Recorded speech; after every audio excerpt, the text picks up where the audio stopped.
खबरदार, tea bag का इस्तेमाल आपकी सेहत को तबाह करने की बड़ी वजह बन सकता है। आज की ज़िंदगी में इंसान क्योंकि अपने लिए सहूलियात को ढूंढने का आदी हो चुका है, इसलिए इसने चाय बनाने का भी फौरी हल तलाश कर लिया। किसी ज़माने में लकड़ियों से लगाई जाने वाली आग ने पहले गैस के चूल्हे और फिर इलेक्ट्रिक चूल्हों की शक्ल इख्तियार कर ली। दूध लिक्विड से खुश्क तक पहुंच गया और देखते ही देखते चाय की पत्ती को भी एक मखसूस छोटी सी थैली में पैक कर दिया गया, जिसे उबलते हुए पानी में डुबोकर चंद सेकंड्स में चाय तैयार की जा सकती है। लेकिन क्या आप जानते हैं कि दुनिया भर में महफूज समझकर इस्तेमाल होने वाली ये टी बैग्स महफूज नहीं हैं।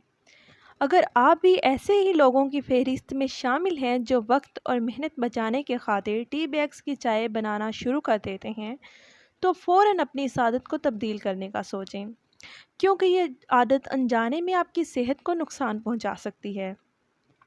साइंसदानों की एक तहकीक साबित करती है कि इन टी बैग्स में ऐसा मवाद शामिल है जो इंसानी सेहत के लिए नुकसानदा है, क्योंकि जब आप इन टी बैग्स को चाय में मिक्स करते हैं तो ये मवाद आपके जिस्म के अंदर दाखिल हो जाता है, जो कैंसर का बाइस बन सकता है। चाय की पत्तियों और टी बैग्स पर कनाडा में की गई एक तहकीक के मुताबिक ये प्लास्टिक के बैग्स आपके कप में नुकसानदा ज़रात छोड़ देते हैं, जो कि अच्छी बैक्टीरिया की सलाहियत को मुतासिर कर सकते हैं।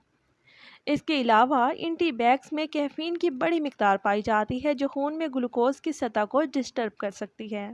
लिहाजा अगर आप नहीं जानते कि इन टी बैग्स के अंदर क्या है, तो बेहतर होगा कि आप इनका इस्तेमाल करने से गुरेज करें।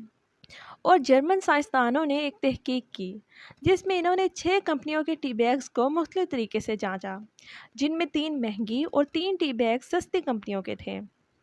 तहकीक में ये बात सामने आई कि इनमें कम अज़ कम 4 ऐसे अज्जा शामिल थे जो कीड़े मार अद्वियात में शामिल होते हैं।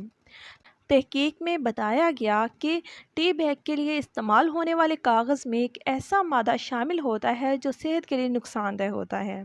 साइंसदानों के मुताबिक टी बैग को थैलियों में लपेटने और इनको उबलते हुए पानी में डालने से नुकसानदा मादा पानी में मिल जाता है, जो कैंसर का बाइस बनता है। डॉक्टर्स का कहना है कि अगर आप चाय के जायके और सेहत के फ़वाइद दोनों को बरकरार रखना चाहते हैं, तो आप आम चाय की पत्ती से तैयार शुदा ऑप्शन को ही तरजीह दें।